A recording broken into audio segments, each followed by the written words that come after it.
बिस्मिल्लाहिर्रहमानिर्रहीम। अस्सलामुअलैकुम। BBC 11 headlines news से मैं हूं सबा मुनीर। नाज़रीन, आपको आगाह करें कि पाकिस्तान में आलमी वबा कोरोना से अमवात में इजाफा होने लगा है और कोविड के बाइस मजीद 40 अफराद जान की बाजी हार गए हैं।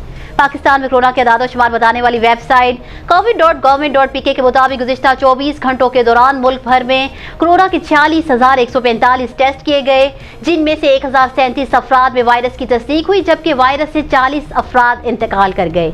सरकारी पोर्टल के मुताबिक मुल्क में गुज़िश्ता 24 घंटों के दौरान कोरोना के मुस्बत केसेस की शरह 2.2% रही।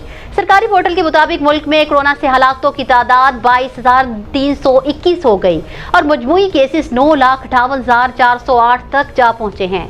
इसके अलावा 24 घंटों के दौरान मुल्क भर में 836 मरीज कोरोना से सेहतयाब भी हुए हैं, जिसके बाद मजमूई तौर पर सेहतयाब होने वालों की तादाद 9,04,320 हो गई है, जबकि फ़ाल केसेस की तादाद 31,767 है। न्यूज़ स्टूडियो से फिल वक्त इतना ही।